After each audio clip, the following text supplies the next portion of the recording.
अध्यात्म विज्ञान कोई धर्म या संप्रदाय नहीं है, ये स्पिरिचुअल साइंस है जो कुदरत के कानून पर आधारित है। ये विज्ञान पूरे ब्रह्मांड के सभी रहस्यों को उजागर करता है और जीवन के सभी पहलुओं को समझने के लिए एक नई दृष्टि देता है। इसी को आर्ट ऑफ विजन कहते हैं, दुनिया को देखने की एक नई दृष्टि, जो अध्यात्म विज्ञानी परम पूज्य स्वामी श्री कमलेशानंद जी के निर्देशन में सनातन सत्य का अनुसंधान कर हमारे जीवन को प्रकाशित करे। जय सच्चिदानंद।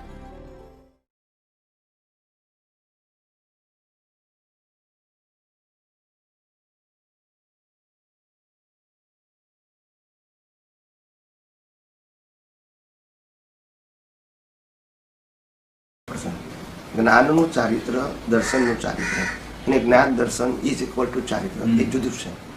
હંમેશા જ્ઞાન જે છે એ જ્ઞાન તો તમને ક્યારે થાય કે જ્યારે તમને આ દર્શનનો એન્ડ આવે ત્યારે. અત્યારે જ્ઞાનનું ચારિત્ર કેટલું છે? લક્ષ્ય પૂરતું, અનુભવ નથી. કેટલું ચારિત્ર છે? લક્ષ્ય. એમાં તમારે કશું કરવાનું નથી. શું કરી શકો તમે આત્મામાં? એમ તો આત્મામાં કશું ના કરી શકે. જ્ઞાન વિધિમાંથી જ કે છે શું કે તમને ભાવાતીત બનાવી દીધા. હવે આ બધા કે છે કે પુરુષાર્થ પુરુષાર્થ 5 આજ્ઞા પુરુષાર્થ, પણ એક અપેક્ષા એ તો ભાવાતીત જ્ઞાન વિધિમાં બને ત્યારથી તમારું આપો છો ફ્રેક્ચર અને કમ્પ્લીટ વિનાશમાં ફરક છે. આપણને એટલા માટે આ બધું સમજાયું નહીં ને. આપણે બીજને ફળ માની લીધું. શું માની લીધું? બીજને ફળ. હા, આ બધી જ વસ્તુ જ્ઞાની પુરુષે જ્ઞાન વિધિમાં આપીને એ બધું બીજ રૂપે આપ્યું ને તે બીજ એ દ્રષ્ટિથી આપ્યું છે. કેવું? તમે પોતે નાખ્યું નથી. સાંભળજો બરાબર ધ્યાનથી. એમને દ્રષ્ટિ રૂપે તમને આપ્યું બીજ જ્ઞાન. આ તમે નાખેલું બીજ નથી કે જેનું ફળ આવે. એમને આપેલું દ્રષ્ટિ બીજનું જ્ઞાન, એ તમને દ્રષ્ટિ થયું. હવે આ દ્રષ્ટિ મળેલી કેટલી તમે પુરુષાર્થ રૂપે એને એપ્લાય કરો છો તો એ તમારું પોતાનું બીજ થશે. આ રિઝલ્ટ રૂપે આપેલું બીજ છે. કેવું છે? હવે રિઝલ્ટ રૂપે આપેલું બીજને આપણે પુરુષાર્થ નહીં માનવાનું, પ્રાપ્તિ નહીં માનવાનું, એ ઉદય કર્મ છે. પણ એ પ્રાપ્ત થયું આપણને ઉદય કર્મને આધીન, એને આપણે કેટલો ઉપયોગ કરી શકીએ જાગૃતિથી, એ આપણો પુરુષાર્થ છે અને એનું ફળ આપશે. એને તો કે શુદ્ધાત્મા પદમાં રહેવું એ અત્યારે તમારું જ્ઞાન ચારિત્ર છે. પદમાં રહેવું, અનુભવમાં નહીં, પદમાં રહેવું. અને પદમાં રહેતી વખતે 3 વસ્તુ લક્ષમાં રાખવાની. હું શુદ્ધાત્મા છું એવું લક્ષમાં હોય ત્યારે 3 વસ્તુ એટ એ ટાઈમ રહેવી જોઈએ. હું ચેતન છું, હું અવિનાશી છું અને તમામ પ્રકારની અનંત શક્તિઓ વાળો છું. આ 3 વસ્તુ આપણને રહેવી જોઈએ. ખાલી શુદ્ધાત્મા શબ્દ જ્ઞાન નહીં. આ 3 શબ્દોનું છે ને એ હજી ટાઇટલ છે. એને સાવ સિમ્પલ ભાષામાં આ પ્રસંગોમાં અસરમુખ, પ્રભાવ રહિત એવી આત્મસ્થિતિ હોય ને એમની. આ 3નું આપણે ટાઇટલ જેવું લાગે. એનું ડિસ્ક્રિપ્શનમાં એમ જ આવે ને સાવ સિમ્પલ ભાષામાં કે હું અહીંયા છું કે નહીં કેવી રીતે ખબર પડે? તો કે હું અસરમુક્ત છું. આ કંઈ પણ ઘટનાઓ મારા ઉદયકર્મમાં થાય છે, અંદર કાને કંઈ હલતું નથી. હવે સ્ત્રીનો ચક્કો લાગ્યો, આમ તો થઈ જ જવાનો છે, શરીરનો ભાગ છે, પણ અંદર કાને મને નથી થતું કંઈ. એટલે એ ચારિત્રમાં જાય. એટલે સમજાવું પેલું જ્ઞાનનું ચેપ્ટર મેં તમને કીધું કે અત્યારે હું કોણ છું એ ખાલી લક્ષમાં રાખવાનું છે, બીજું કંઈ કરવાનું નથી. ઓકે? અને લક્ષમાં રાખતી કે 3 વસ્તુ ધ્યાનમાં રાખવાની કે હું શુદ્ધાત્મા છું એટલે કેવું? મિકેનિકલની, ચેતન, અવિનાશી અને તમામ પ્રકારની અનંત શક્તિઓ વાળો. એટલે મારે કશું પ્રાપ્ત કરવાનું છે કે ગુમાવવાનું છે કે મારો અંત આવવાનો છે, આ 3માંથી એક સબ્જેક્ટ મારા નથી. આ પેલું વિઝન આવી ગયું, એને જ્ઞાન કીધું. હવે એમાં કશું કરવાનું પ્લસ કે માઇનસ કરવાનું નથી. બાકીનું રહ્યું દર્શન. દર્શનની અંદર આખું બોડી આવી ગયું, બોડીના સંજોગો આવી ગયા અને 5 ઇન્દ્રિયોથી અનુભવવાથી દુનિયા આવી ગઈ. એ દર્શનમાં ગયું.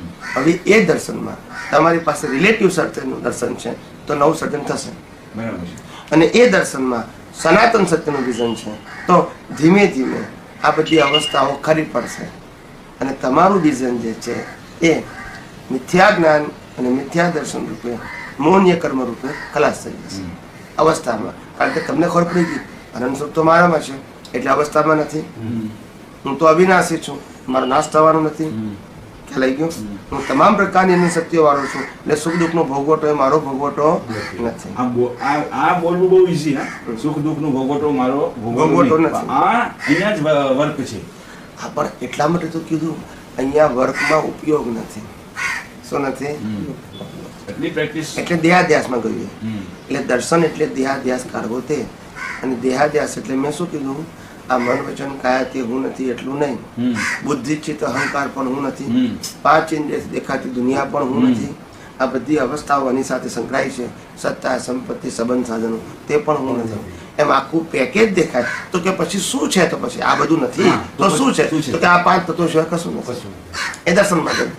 હું શુદ્ધાત્મા છું એ જ્ઞાનમાં ગયું, ને મારા સિવાય જે દેખાય છે, અનુભવાય છે, ભોગવાય છે એ દર્શનમાં ગયું. તેમાં ગયું દર્શનમાં. હવે જ્ઞાન શુદ્ધ, દર્શન શુદ્ધ, તો ચારિત્ર શુદ્ધ થશે. એટલે કે તમે ડેવલપ થશો, અપગ્રેડ.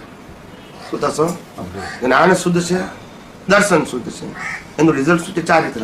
એટલે તમારું ડેવલપમેન્ટ શું થાય છે? અપગ્રેડ થાય છે. બસ આ કેવળ દર્શન છે. ડેવલપમેન્ટ શેનું હોય? કેવળ દર્શનનું. આત્માનું ડેવલપમેન્ટ ના હોય.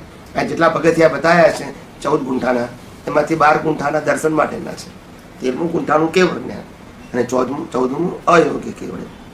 12 દર્શનના છે. છેલ્લામાં છેલ્લું દર્શન સહાયક દર્શન, સમજાય છે?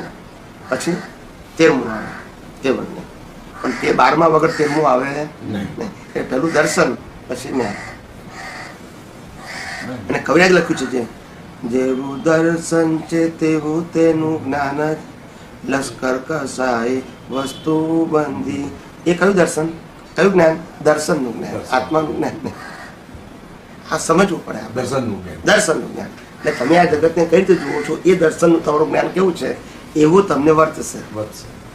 આત્માનું જ્ઞાન નહીં. તમે આ જગતને જુઓ છો જે દ્રષ્ટિથી, એ દ્રષ્ટિમાં જેવું દર્શન છે એવો તમારો પુરુષાર્થ હશે, એવો તમારો ઉપયોગ હશે. આત્મા છે એવો પુરુષાર્થનો ઉપયોગ નહીં, દર્શન છે એવો પુરુષાર્થનો ઉપયોગ. એટલે જ્ઞાનીઓએ ભાર મૂક્યો કે પુરુષાર્થ હંમેશા દર્શન સુધી જ હોય.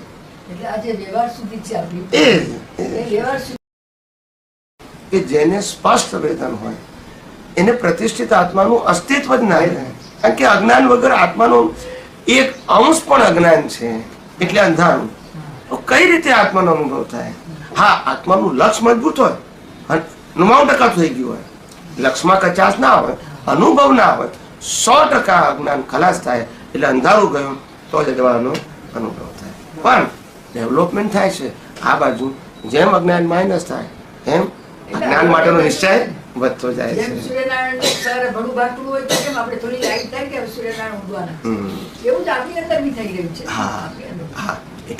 એટલે આ સમજવાનું કે આ જે વિકાસ થાય છે જે આપણો, એ આખા દર્શનનો થાય છે. શેનો થાય છે? અને જ્ઞાન તો જેને પણ થયું હોય, ઇતિહાસમાં લાખો વ્યક્તિઓને, એ બધાને જે તે વ્યક્તિને પૂર્ણ જ કેવળ જ્ઞાન થયું છે. શું થયું છે? અપૂર્ણ ના થાય. અપૂર્ણ એ દર્શન છે. ડેવલપમેન્ટ શેનું છે? 1 થી 12 ગુંઠાના દર્શનના છે. 12મા પછી 13મું એટલે છેલ્લો અવતાર. એ જ સ્પષ્ટ વેદન, એ જ પ્રતિષ્ઠિત આત્માનું અસ્તિત્વ નહીં. કેમ નહીં? તો કે અજ્ઞાન નહીં. કેમ નહીં? તો કે પુરુષાર્થ નહીં. કેમ નહીં? તો કે આત્માનો અનુભવ થઈ ગયો. હવે એનો રોલ જ નથી ને. હવે રોલ નથી, માટે કર્મ નથી, માટે જન્મ મરણ નથી. હવે શું થશે? તો કે પણ બોડી તો છે, કર્મનો ભોગવટો છે, પણ એને કોઈ લેવા દેવા, એ પોતે પોતાના આત્મા મરે છે.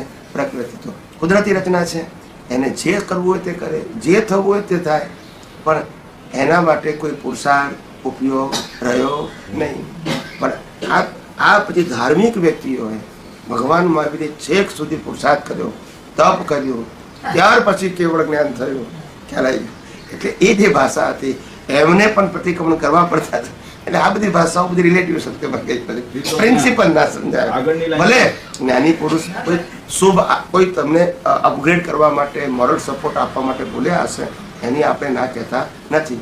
પણ આપણે સિદ્ધાંતની વાત કરીએ તો જો સિદ્ધાંત સમજવો હોય તો કેવડી હોય કે તીર્થંકર હોય, લાસ્ટ બર્થમાં માતાના ગર્ભમાંથી સ્પષ્ટ વેદન હોય, પ્રતિષ્ઠિત આત્માનું અસ્તિત્વ જ ના હોય, એટલે પુરુષાર્થ શબ્દ આવે નહીં.